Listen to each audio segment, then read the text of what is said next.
বিয়াৰ 10 বছৰ পিছত স্বামীয়ে বাজি বুলি কৈ বিবাহ বিচ্ছেদ কৰিলে মোৰ লগত। মাৰ ঘৰলৈ উভতি আহিলোঁ। মা ঘৰৰ কাম কৰা বাইজনীয়ে প্ৰতিদিনে ঘৰ চাফা কৰাৰ সময়ত মোৰ ওচৰত আহি কৈছিল, তোমাৰ জীৱনটো তোমাৰ মাই ধ্বংস কৰিলে। তেওঁ কোৱা কথাখিনি শুনি মই বৰ আচৰিত হৈ পৰিছিলোঁ। এদিন মা যেতিয়া বৰ অসুস্থ হৈ পৰিল, সকলোৱে তেওঁক তেতিয়া চিকিৎসালয়লৈ লৈ গ'ল। চিকিৎসাৰ বাবে টকাখিনি আনিবলৈ যেতিয়া মাৰ কোঠালৈ গৈছিলোঁ, গডৰেজটো খোলাৰ লগে লগে মোৰ চকু এনে এটা বস্তুৰ ওপৰত পৰিল যে মোৰ মূৰটো ঘূৰাই গ'ল, কাৰণ তাত ... মোৰ স্বামী ৰাতিপুৱাই ঘৰৰ পৰা ওলাই গৈছিল, কিন্তু এতিয়াও উভতি অহা নাছিল। আন্ধাৰ হ'বলৈ ওলাইছিল আৰু আকাশত বিজুলীয়ে চিকমিকাই আছিল, আৰু তাৰ পিছতে মাজে মাজে বজ্ৰপাতৰ শব্দ শুনা গৈছিল। এই সকলোবোৰ দেখি মোৰ বৰ ভয় লাগিছিল। মই অজিতক লৈ তেতিয়া বৰ চিন্তিত হৈ পৰিছিলোঁ যে তেওঁ এতিয়ালৈকে কিয় ঘৰলৈ অহা নাই। কিছু সময়ৰ পাছত অজিত ঘৰলৈ আহোঁতে তাক দেখি মোৰ হৃদয়খন সজীৱ হৈ উঠিল। অজিতক তেতিয়া দেখাৰ লগে লগে মোৰ চকুৰ পৰা চকুলো ওলাই আহিছিল। মোক কান্দি থকা দেখি অজিতে সুধিলে, তুমি কিয় কান্দিছা? অজিতৰ প্ৰশ্নত তেতিয়া মোৰ অলপ খং উঠিল। মোৰ চিন্তা লাগিছিল, আৰু তাৰ ওপৰত এই বৰষুণ আৰু বিজুলী। মোৰ হৃদয়খন তেতিয়া ভাঙি গৈছিল।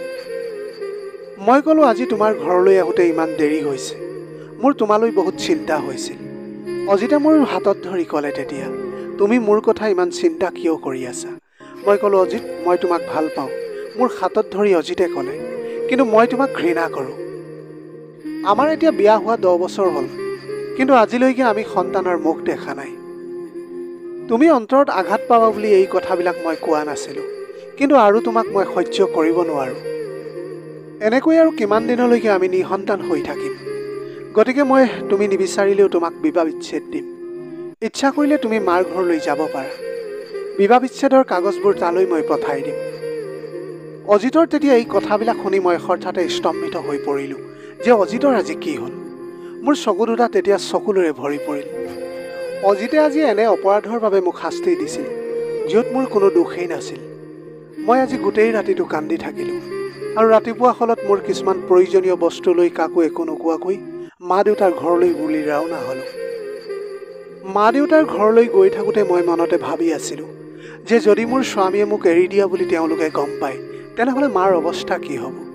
এই সকলোবোৰ চিন্তা কৰি মাৰ ঘৰ পালোহি। ৰাতিপুৱাৰ সময় আছিল। দেখিলোঁ পাপাই বাতৰি কাকত এখন পঢ়ি আছিল। মোক দেখাৰ লগে লগে মোৰ ওচৰলৈ আহি সুধিলে, কি হৈছে মাজনী? তুমি ইমান ৰাতিপুৱাই কিয় আহিলা? সকলো ঠিকেই আছেতো? মই ক'লোঁ, নাই পাপা, একো ঠিক নাই। অজিতে মোক এতিয়া বিবাহ বিচ্ছেদ কৰিব বিচাৰিছে। মোৰ কথা শুনি দেউতাই হঠাতে বাগৰি পৰিল। মা পাকঘৰতে আছিল। পাপাই মাটিত বাগৰি পৰা শব্দ শুনি মা তেতিয়া দৌৰি আহিল। আমি খৰধৰকৈ তেওঁক তেতিয়া হস্পিটেললৈ বুলি লৈ গ'লোঁ। ডাক্তৰে আমাক ক'লে যে তেওঁৰ হাৰ্ট এটেক হৈছে। ডাক্তৰে কিছুমান ঔষধ দি ক'লে যে তেওঁৰ যত্ন ল'ব লাগিব এতিয়া। আমি ঔষধখিনি কিনি দেউতাক ঘৰলৈ লৈ আহিলোঁ। ঘৰলৈ অহাৰ পিছত মোৰ বাবেই পাপাৰ স্বাস্থ্যৰ অৱনতি ঘটিল বুলি মোৰ বৰ দুখ লাগিল। মায়ে মোৰ মুখখন দেখি বুজিলে, আৰু মোৰ হাতত ধৰি তেওঁ ক'লে, মাজনী, এই সকলোবোৰ ভগৱানৰ ইচ্ছা। তুমি চিন্তা নকৰিবা, তোমাৰ কোনো দুখ নাই ইয়াত। তুমিতো ইমান ডাঙৰ সমস্যাৰ মাজেৰে আজি পাৰ হৈ আহিছা। মায়ে মোক সান্তনা দি বহুত বুজালে। সেইদিনাৰ পৰা মই আৰু মায়ে পাপাক শুশ্ৰূষা কৰি জীৱনটো জীয়াই থাকিবলৈ আৰম্ভ কৰিলোঁ। কিন্তু যেতিয়াই মই অকলে আছিলোঁ, তেতিয়া মই মনৰ দুখত কান্দিবলৈ ধৰোঁ। মোৰ লগত এইবোৰ কি হ'ল? মোক ইমান ভাল পোৱা স্বামীয়ে আজি হঠাতে মোক এৰি দিলে। এই প্ৰশ্নটো মোৰ মনত বাৰে বাৰে উঠি আছিল। এদিন মই মোৰ কোঠাটোত বহি থাকোঁতে আমাৰ ঘৰৰ কাম কৰা বাইজনী মোৰ কোঠালৈ চাফা কৰিবলৈ বুলি আহিছিল। তাই যেতিয়া কোঠাটোলৈ আহিছিল, তেতিয়া মই কান্দি আছিলোঁ। মোক কান্দি থকা দেখি তাই ক'লে যে, দিদি, কিবা এটা কথা মই ক'ব পাৰিমনে আপোনাক? মই ক'লোঁ, হয়, কোৱা, কি হৈছে? তাই ক'লে, দিদি, আজিকালি মানুহবোৰক দেখি মই বৰ আচৰিত হৈছোঁ। মানুহবোৰ ধ্বংস হোৱা দেখি কিমান সুখী হৈছে। মই তেতিয়া অস্থিৰ হৈ সুধিলোঁ যে তুমি কি ক'ব বিচাৰিছা? তাই কোৱা কথাখিনিৰ পিছত মই স্তম্ভিত হৈ পৰিলোঁ। তাই ক'লে, দিদি, তোমাৰ অৱস্থাৰ বাবে তোমাৰ মায়ে দায়ী। তোমাক এই অৱস্থাত দেখি তাই নিশ্চয় বহুত সুখী হৈছে। তাইৰ কথা শুনাৰ লগে লগে মই বিচনাৰ পৰা উঠি বহিলোঁ। মই তেতিয়া অস্থিৰ হৈ ক'লোঁ, এইবিলাক তুমি কি কৈ আছা? তাই তেতিয়া ক'লে, মই যি কৈছোঁ সেয়া একেবাৰে সঁচা। তাই মোক কিবা এটা ক'বলৈ ওলোৱাৰ সময়তে হঠাতে মায়ে কোঠাটোলৈ আহি বাইজনীলৈ খঙেৰে চাই থাকিবলৈ ধৰিলে। মায়ে ক'লে, তই যে ইয়াতে বহি কথা পাতি আছ, বাকীবোৰ কাম কোনে কৰিব? উঠি গৈ তই তোৰ কামত লাগ। বাইজনী যোৱাৰ পাছত মায়ে ক'লে, মাজনী, এই লগত বেছি কথা পাতি নাথাকিবা। তাই হৈছে 1 নম্বৰ মিছলীয়া আৰু প্ৰতাৰক নাৰী। তাইৰ আধা পকোৱা কথা শুনি মানুহৰ ঘৰত কাজিয়া লগাই দিয়ে। মই ক'লো, মা, কিন্তু বাইক তেনেকুৱা যেন নালাগে। মায়ে ক'লে, তাইৰ মুখ দেখি তুমি ভুল নাযাবা। অজিতকো তুমি চেহেৰা দেখিয়ে ভাল পাইছিলা, মনত আছেনে তোমাৰ? অজিতৰ লগত কেনেকৈ পাগলৰ দৰে তুমি প্ৰেমত পৰিছিলা, যে তুমি মোৰ আৰু পাপাৰ কথাও নুশুনিলা। আৰু আমাৰ চেষ্টাৰ পিছতো তুমি আমাক তাক বিয়া কৰাবলৈ পতিয়ন নিয়াইছিলা। আৰু এতিয়া চোৱা, সি তোমাক কি কৰিলে। সি তোমাৰ মৰমৰ যোগ্যনে বাৰু? বহুত দম্পতীৰ সন্তান নাই, তেওঁলোকে পত্নীক এৰি দিয়ে নেকি? মাৰ কথা শুনি মই কঁপি উঠিলোঁ। তাৰ পাছত তেওঁ জোৰেৰে দুৱাৰখন বন্ধ কৰি ৰুমৰ পৰা ওলাই গ'ল। মায়ে মোক মোৰ পুৰণি দিনবোৰৰ কথা মনত পেলাই দিছিল, যিবোৰ মই কেতিয়াও মনত পেলাবই বিচৰাই নাছিলোঁ। অজিতৰ প্ৰেমত পৰা সময়লৈ মনত পৰি গ'ল। অজিত আৰু মই একেখন কলেজতে পঢ়িছিলোঁ। এদিন হঠাৎ প্ৰচণ্ড বৰষুণ পৰিল আৰু তাৰ পিছত ডাৱৰবোৰে ধুমুহাৰ বজ্ৰপাত কৰিবলৈ ধৰিলে। সেই সময়ত মোৰ বৰ ভয় লাগিছিল। কলেজত সকলোৱে মোক তেতিয়া ঠাট্টা কৰিবলৈ ধৰিলে। তাৰ পিছত অজিতে আগবাঢ়ি আহি কিন্তু মোক সমৰ্থন কৰিলে। তেওঁ মোৰ সহপাঠী আছিল। তেওঁ ক'লে, তোমাৰ দৰে মোৰ সৰু ভনীও বজ্ৰপাতলৈ ভয় কৰে। আৰু তাৰ পিছত মোৰ মনোৰঞ্জনৰ বাবে এনেবোৰ কথা ক'বলৈ ধৰিলে, যাতে মই বজ্ৰপাতক একেবাৰে ভয় নকৰোঁ। অজিতে সেইদিনা মোৰ বহুত যত্ন লৈছিল আৰু তেওঁৰ মনোভাৱত মই বহুত সুখী হৈছিলোঁ যে মোক বুজিব পৰা কোনোবা এজন আছে, নহ'লে সকলোৱে মোক ঠাট্টা কৰাত ব্যস্ত আছিল। তাৰপিছত আমি বন্ধুত্ব গঢ়ি তুলিলোঁ আৰু লাহে লাহে এই বন্ধুত্ব প্ৰেমলৈ পৰিণত হ'বলৈ ধৰিলে। সেইদিনাৰ পৰাই অজিতে মোৰ বহুত যত্ন ল'বলৈ ধৰিলে আৰু এইদৰে আমি একেলগে পঢ়া শুনা সম্পূৰ্ণও কৰিলোঁ। পঢ়া শুনাৰ পিছত মোৰ ঘৰত মোৰ সম্পৰ্কৰ কথাও চলিছিল। তাৰপিছত দেউতাই দূৰৰ সম্পৰ্কীয় এজনৰ লগত মোৰ বিয়া ঠিক কৰি দিলে। দেউতাৰ তেতিয়া সিদ্ধান্তটো শুনি মই বৰ অস্থিৰ হৈ পৰিলোঁ আৰু মই লগে লগে অজিতক ফোন কৰিলোঁ। মই তেওঁক ক'লোঁ, পাপাই মোৰ বিয়া আন এখন ঠাইত কৰিবলৈ ঠিক কৰিছে, কিন্তু মোৰ হৃদয়খন বৰ অস্থিৰ হৈ পৰিছে। কি কৰিম মই এতিয়াও বুজি পোৱা নাই। অজিতে তেতিয়া হাঁহি হাঁহি ক'লে, কাৰণ তুমি মোক ভাল পোৱা, সেইবাবে তুমি একো বুজি পোৱা নাই। এই সকলোখিনি কোৱাৰ পাছত অজিতে মোক বিয়াৰ প্ৰস্তাৱ দিলে। মই আনন্দত জঁপিয়াই খৰধৰকৈ ফোন ৰখাৰ পিছত ওলাই আহি মাক বিচাৰিবলৈ ধৰিলোঁ। তেতিয়া দেখিলোঁ যে মা কোঠাটোতে বহি আছিল। মই খৰধৰকৈ মাৰ ওচৰলৈ গৈ ক'লোঁ, মা, মই অজিতক ভাল পাওঁ। সেইবাবেই তোমালোকে মোৰ বাবে যি সম্পৰ্ক ঠিক কৰিছা, মই এতিয়া সেইজন ব্যক্তিৰ লগত বিয়াত নবহোঁ। মই মোৰ সহপাঠী অজিতক বিয়া কৰাম। মোৰ কথা শুনি মায়ে মোৰ গালত এটা চৰ মাৰিলে আৰু ক'লে যে তুমি তোমাৰ পাপাৰ ইচ্ছাৰ বিৰুদ্ধে যাবলৈ ওলাইছা। মাৰ এই মনোভাৱ দেখি মোৰ বৰ ভয় লাগিছিল, কাৰণ আজিলৈকে তেওঁ মোৰ বিৰুদ্ধে কেতিয়াও হাত উঠোৱা নাছিল। কান্দি কান্দি মোৰ ৰুমলৈ গৈ ৰুমত মই আবদ্ধ হৈ পৰিলোঁ। ৰাতি যেতিয়া পাপা ঘৰলৈ আহি মোৰ কথা সুধিলে, তেতিয়া মায়ে পাপাক সকলো কথা ক'লে। তাৰ পাছত পাপাই মোৰ ৰুমত আহি মোক সুধিবলৈ ধৰিলে, তুমি নিজকে কিয় বন্ধ কৰি ৰাখিছা? তেওঁক দেখি মই কান্দিবলৈ ধৰিলোঁ আৰু গোটেই কাহিনীটো ক'লোঁ। পাপাই ক'লে, মাজনী, কিন্তু সেই মানুহবোৰক মই কথা দিছোঁ, গতিকে তোমাৰ বিয়া সেই ঠাইতেই হ'ব। মই ক'লোঁ, পাপা, যিয়েই নহওক মই আন কাকো মানি ল'ব নোৱাৰোঁ, কাৰণ মই অজিতক বহুত ভাল পাওঁ আৰু তেওঁৰ অবিহনে মই কেতিয়াও জীয়াই থাকিব নোৱাৰোঁ। পাপাই তেতিয়া একো নোকোৱাকৈ মোৰ কোঠাটোৰ পৰা ওলাই গ'ল। মোৰ বহুত বুজনিৰ পিছত মোৰ পৰিয়ালে মোক সন্মতি দিলে আৰু কেইদিনমান পিছত অজিত আৰু মোৰ বিয়াখন হ'ল। মই অজিতৰ কইনা হৈ পৰিলোঁ আৰু তাৰ পিছত মোৰ জীৱনত কেৱল সুখেই সুখ আছিল। অজিত আৰু তেওঁৰ সমগ্ৰ পৰিয়ালে মোক বহুত ভাল পাইছিল। আমাৰ জীৱনটো এনেকৈয়ে চলি আছিল। কিন্তু বিয়াৰ 3 বছৰ পিছতো যেতিয়া মোৰ সন্তান নহ'ল, তেতিয়া এদিন মোৰ শাহুৱে মোৰ ওচৰলৈ আহি মোক ক'লে, বোৱাৰী, মই নাতি এটা চাব বিচাৰোঁ। শুনা বোৱাৰী, তোমাৰ বিয়া হোৱাৰ এতিয়া বহু বছৰ হ'ল। মই মাত্ৰ কওঁ যে তুমি আৰু অজিতে গৈ এবাৰ ডাক্তৰক দেখুৱাই আহা। তাৰপিছত লাহে লাহে সময় পাৰ হ'ল আৰু আমাৰ বিয়াৰ 7-8 বছৰ পাৰ হৈ গ'ল, কিন্তু মই মা হ'ব পৰা নাছিলোঁ। সন্তানৰ অভাৱে মোক এতিয়া ভিতৰি ভিতৰি মনটোক দুৰ্বল কৰি পেলাইছিল।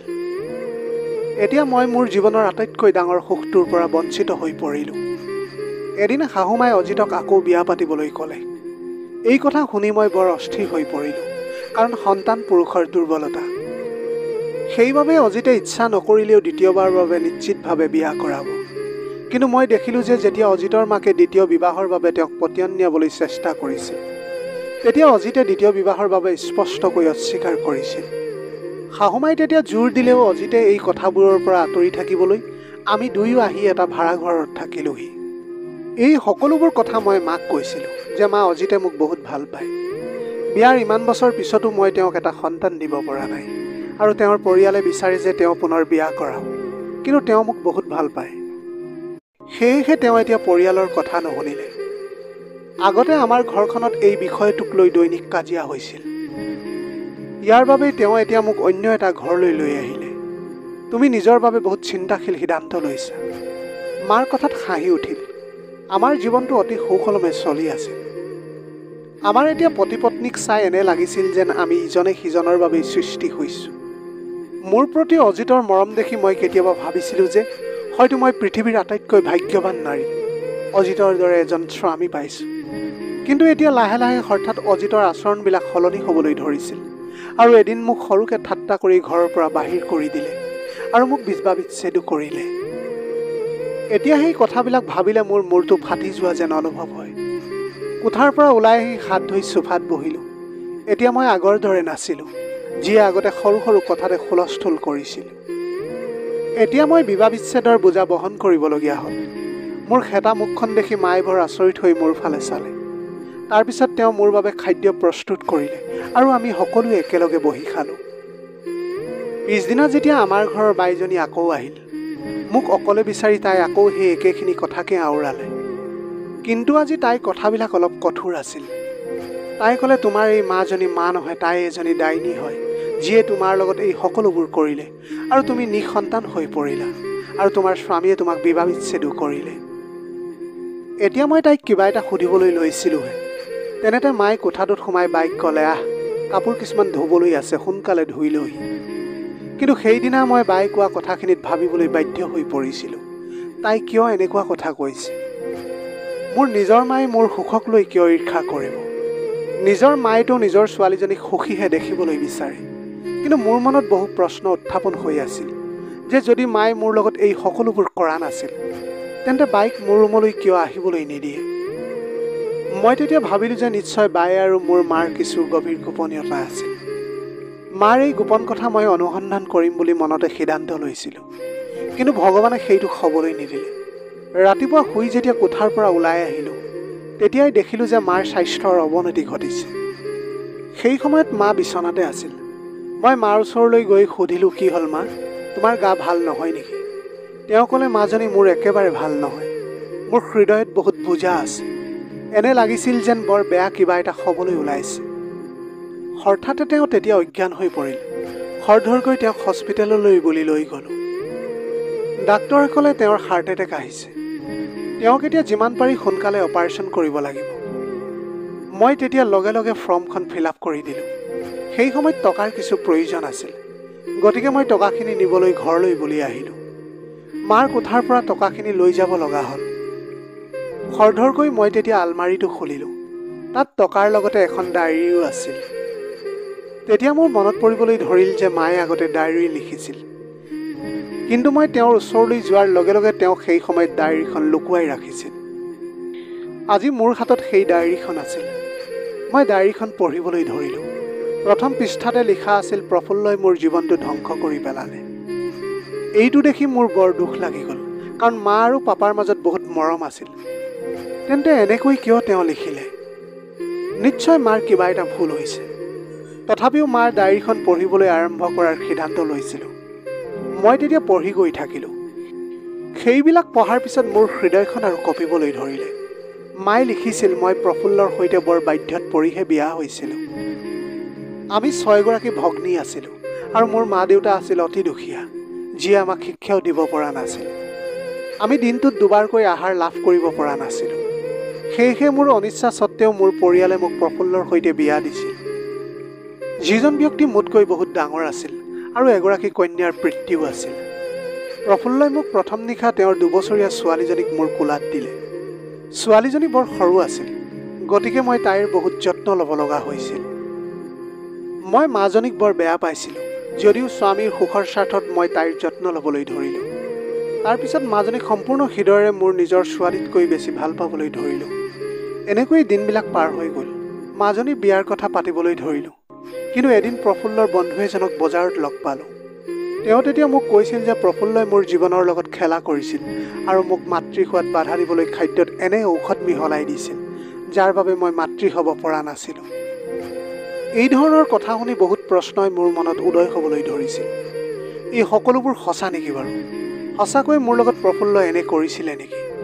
মাৰ ডায়েৰীখনে মোৰ পৃথিৱীখন যেন জোকাৰি গ'ল। মই তেতিয়া গম পালোঁ যে পাপাই নিজৰ ছোৱালী সুখৰ বাবে কেনেকৈ মাক মাতৃত্ব হ'বলৈ নিদিলে। মাৰ এই যাত্ৰাৰ কাহিনী পঢ়ি থাকোঁতে অৱশেষত বুজিলোঁ এগৰাকী মাতৃৰ অনুভৱ, আৰু আজি তেওঁৰ লগত মাতৃ হিচাপে থিয় দি গৌৰৱ অনুভৱ কৰিছিলোঁ। মোৰ ভৰিৰ তলৰ মাটি তেতিয়া নোহোৱা হৈ গৈছিল যেতিয়া ডায়েৰীখনত লিখা আছিল যে প্ৰফুল্লক এৰি মই বহুত দূৰলৈ যাম। তাৰপিছতে মনত আকৌ ভাবিলোঁ যে যি ছোৱালীৰ কাৰণে তেওঁ মোক ধ্বংস কৰিলে, ময়ো তেওঁৰ জীয়েকৰ জীৱনটো ধ্বংস কৰিম। আৰু মই সেইদিনাই গম পালোঁ যে মাজনীয়ে নিজৰ বাবে ল'ৰা পচন্দ কৰিছে, আৰু সেইবাবেই মই তাইক চৰ মাৰিছিলোঁ। কাৰণ মই বিচাৰিছিলোঁ তাইৰ বিয়াখন আমাৰ ইচ্ছা অনুসৰি হওক। মই তাইৰ বাবে দূৰ সম্পৰ্কীয় এটা ল'ৰা চাইছিলোঁ, যাৰ পঢ়া শুনা একেবাৰে নাছিল আৰু সি এটা মদাহী আছিল। কিন্তু তাই জেদ কৰি নিজৰ পচন্দৰ ল'ৰাৰ লগত বিয়া হৈছিল। মই গম পালোঁ যে ল'ৰাটোৱে তাইক বহুত মৰম কৰে, লগতে ঘৰৰ মানুহবোৰেও।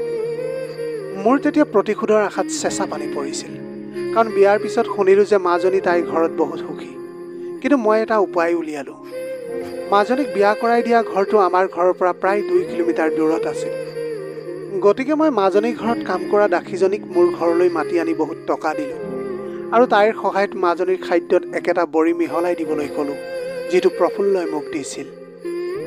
কাৰণ মই মাতৃ হোৱাৰ বাবে যিটো হাহাকাৰ কৰিছিলোঁ, ময়ো বিচাৰিছিলোঁ যে মাজনীও সেই একে কষ্টই ভোগ কৰক আৰু স্বামীও তাইক বিবাহ বিচ্ছেদ কৰক। সন্তান জন্ম দিয়াৰ সুখ মাজনীয়ে নাপালে, কিন্তু শুনিবলৈ পাইছিলোঁ যে তাৰ স্বামীয়ে তাইক বহুত মৰম কৰিছিল।